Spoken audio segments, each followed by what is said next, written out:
Hey everybody, welcome back to my channel. This is the third day I've been up to Canyon trying to pre-fish. The first time I caught 0 fish. The second time, due to a tip from a club member, Charlie McIntosh, he mentioned, hey, he caught some on crankbaits. I caught 3 on crankbaits, nothing serious, but they bit right away on crankbaits. So today I'm just gonna go mostly after reaction to try to see if I can catch bigger and better fish.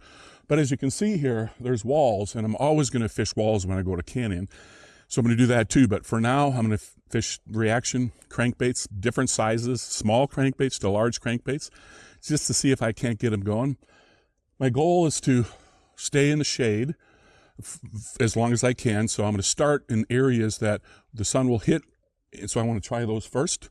In other words, to fish them while they're shaded or under low light conditions, and I'm going to give it a shot and see how it goes. Anyway, hopefully this will go well and I'll be able to make a video out of this day.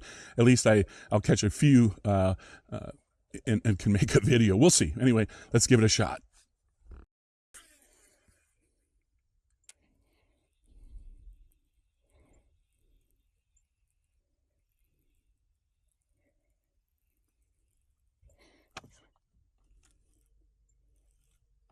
There's one.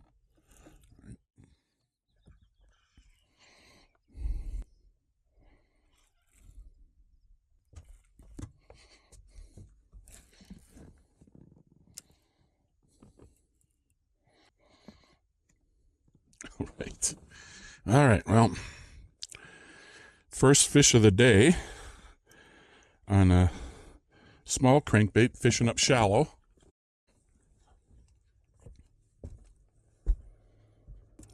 All right, a pounder. First fish of the day, he's up shallow, and that's what I'm looking for. I'm looking to see if fish are up shallow and they're low light conditions.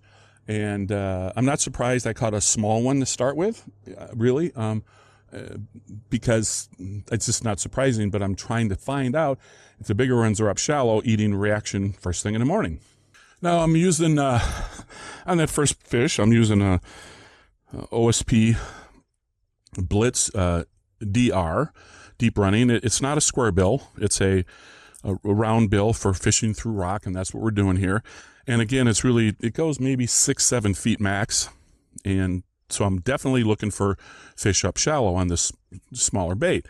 And maybe as the day goes on, or as I try a little later today, later this morning, I'm going to go a little deeper and see if the better fish are just a few feet deeper. But I'm going to keep doing this for a while since I got a bite. Now, if you can see, I have been fishing sort of 60-degree bank, maybe 45, with a lot of rocks and boulders, and I think I'm doing that because that's how they were set up last time. They were on that kind of a bank, maybe even a little flatter than what I just fished. But now I'm going to fish this wall because I'm going to transition to a small little pocket that's got some rock boulders in it. So I'm going to go kind of fast. I'm going to parallel the bluffs. I don't know what I'm going to get, but it's always worthy of trying, right, to see if the fish are moving along the bluffs and if they'll take a crankbait.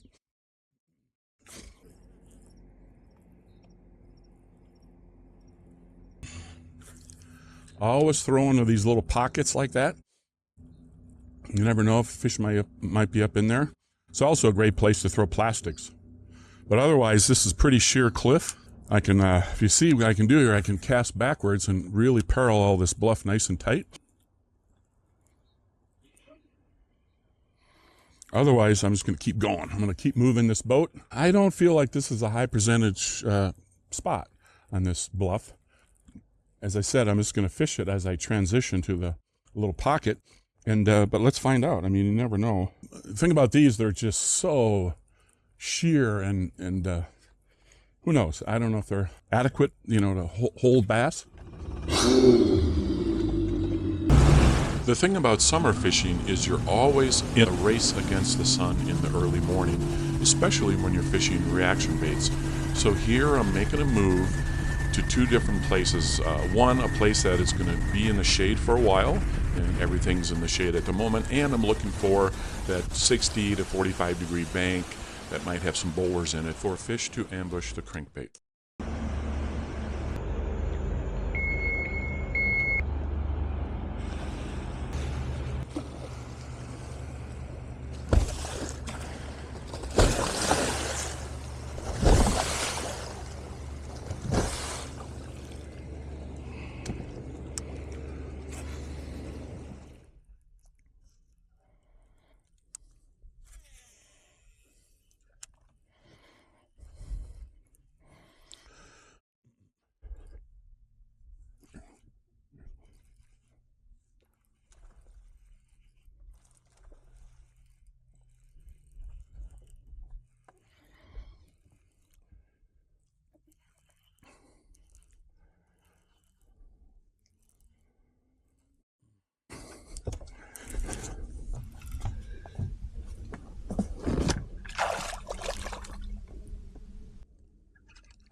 All right. That's a 2 pounder, 2 1/4. 2 1/4. But for me, it's a good fish. Yeah. Talking to some of my fellow tournament anglers over there. So it's awesome when you come out and meet people, join a club. Anyway, that one I caught on a little deeper diving. Megabass Deep 300. I like that color for first thing in the morning. See my boat's going crazy? That's because the GPS doesn't work worth a damn against a canyon wall. I think the signals bounce off of it and cause all kinds of havoc. Almost better off not running it.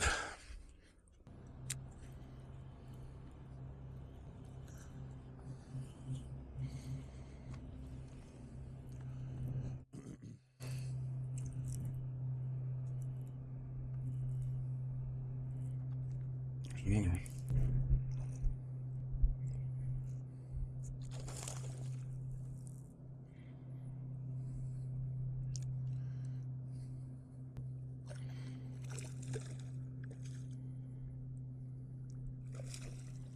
Got another one.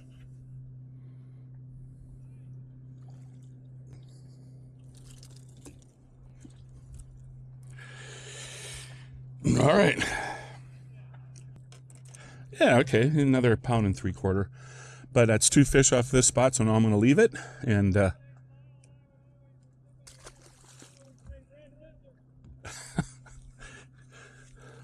right, I got to leave this hot spot alone now.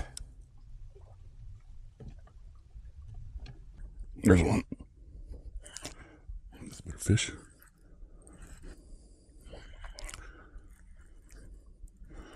He's not giant. Right. Oh, okay. Oh, nicer fish. Oh, yeah.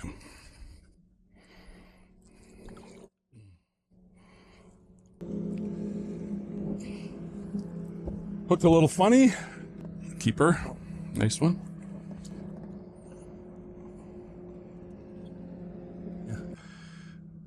Okay, not a giant one. He's just hooked funny, so he fought well. All right, that's a that's a chunky. It's 2 pounder, a little over maybe. Again, got him on this Megabass Deep X300. I love the Chartreuse color. It's working well. Catching a lot of fish with it.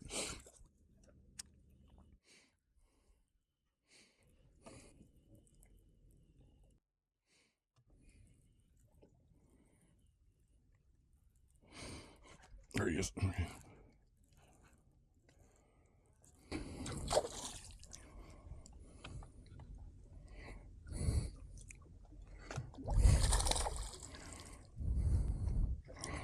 Okay, another crankbait fish. Another little one. All right. So the fish are eating cranks. I just can't figure out where the big ones are. Maybe they were deeper. Maybe there's not quite biting, but they're taking a crankbait. Pretty good. Canyon is a fun lake to drive on. You're making left turns, right turns, snaking through the canyon, looking up at the beautiful scenery. If you slow down, like what I'm doing here, and look, you might see a desert bighorn sheep. Certainly seen them a couple times, just beautiful animals, but part of the fun of fishing canyon is the scenery. So, get a chance to get out there, go enjoy it, and enjoy running the boat. As you can see, I'm still targeting the shade, and canyon has a lot of it. The best part of shade is it keeps you cool as the sun beats down on you.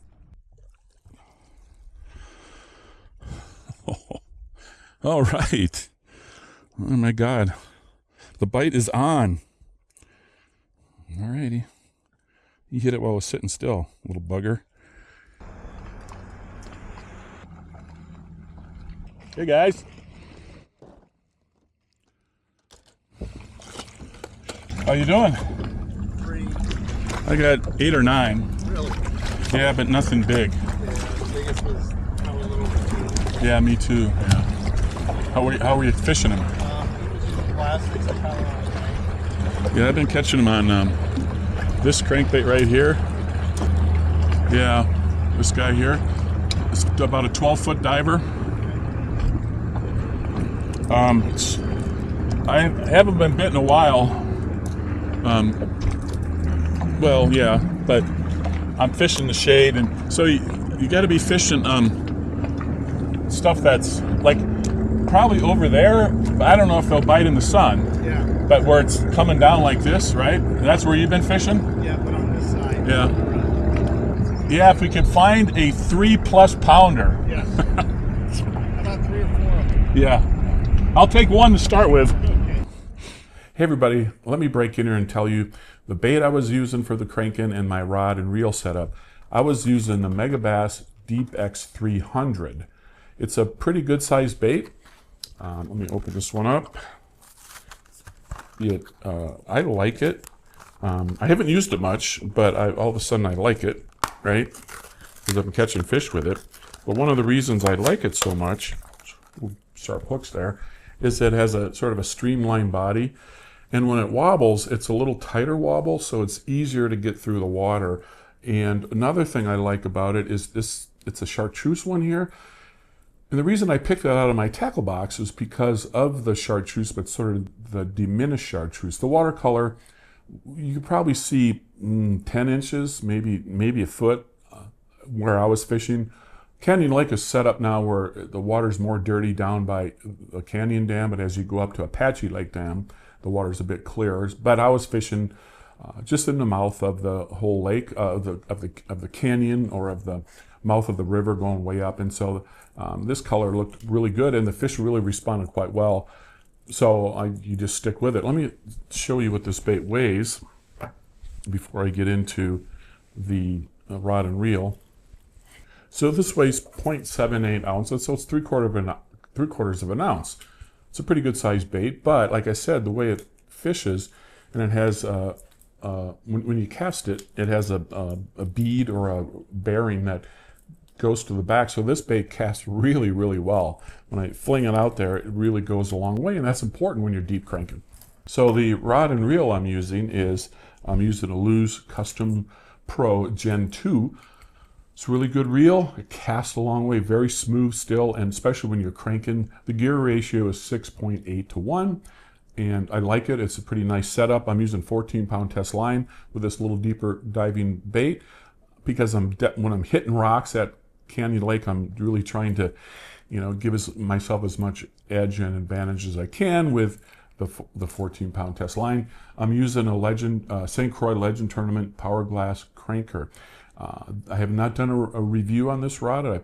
DMR VP in-depth review probably won't, because the Legend Tournament line is like 3 years old now, and people are just losing interest, so they're not watching those videos. So I'm going to probably skip that, but I'll talk about it here. This is an interesting rod. It's a hybrid glass and carbon, so it's lighter than glass, but it has something.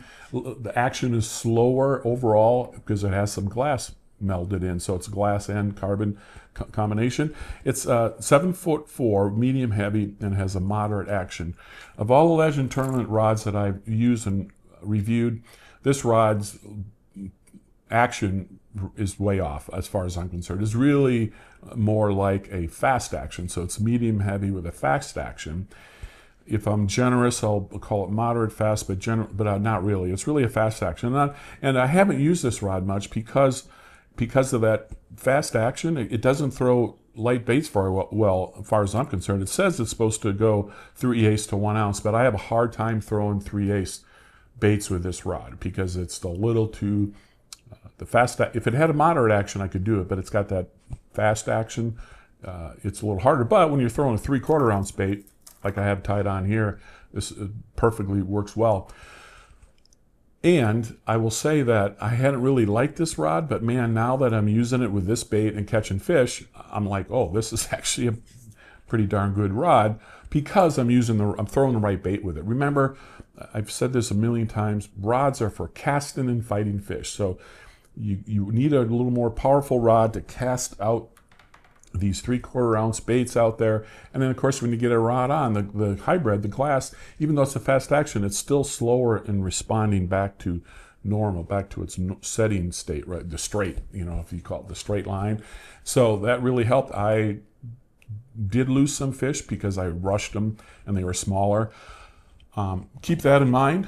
One of the important things that I always do when I crank, and when I was watching the video as I was editing it, I realized that I got a whole bunch of bites when the bait was stopped. Watch me, go back and watch the video again. Watch where I'm catching. Watch my rod and watch what my hand is doing, because you'll see me crank, stop, crank. I don't stop very long. And all of a sudden, I'll be stopped and I'll like, oh, I got one. Not every time, but most of the time that was the case. When that happens, they're reacting to it, and sometimes they don't get the bait very well. They're not actually going to eat it. They're like, oh, I'll hit it now that it's stopped. And so that makes it more difficult when you catch them on the back, one single back hook. Sometimes you don't get them in.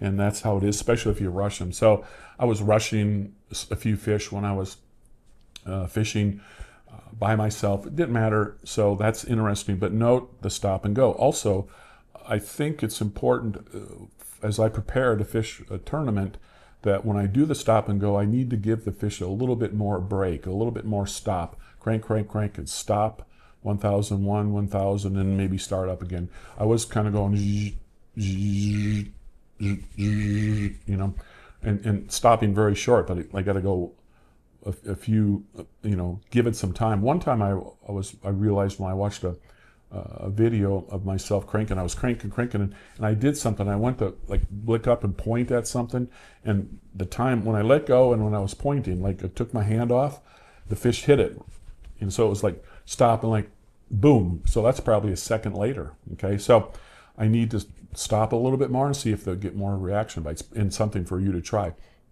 Another thing was interesting. I'm not necessarily on a great bite for the big fish, but I had a club member out fishing one day, caught a 10-pounder on a crankbait. He was throwing a deep diving crankbait. It was a shad looking one. I don't know the brand, by the way, but he caught a 10-pounder, his second 10-pounder in his whole life. Same day I was there cranking. So, you know, you can catch some fish doing that. And I don't know how it's going to work for me in the tournament, but I'm going to fish a lot of crankbaits. And one last thing, I did go out a few days and I was cranking, and I talked to some people coming off the water and they hadn't caught anything. And I know how that feels, because I had a situation at Canyon where I went out, I wasn't cranking, I was throwing plastics and jigs and shot, and I didn't get bit.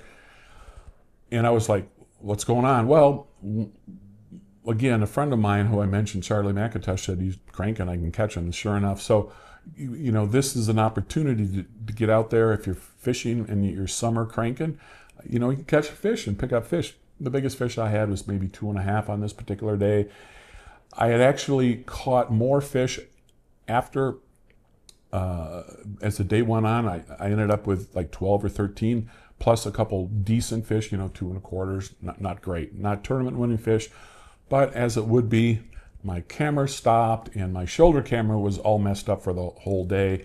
So some of the shoulder shots you've seen are kind of messed up, and it irritates me when things don't work right. But anyway, I because the shoulder camera was way off and the boat camera was just shut off, like I stopped filming. So we're going to end the video right here. But I can tell you that get out there in the summer, and if nothing's working, if the drop shot isn't working, pick up the crankbait. You might be surprised. You'll catch some fish generally.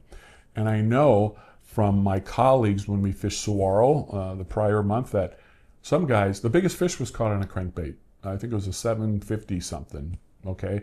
And the third place team, the team right behind me, I think they caught all 3 of their fish on crankbaits, 5-pounders on crankbaits, 3 5-pounders, right?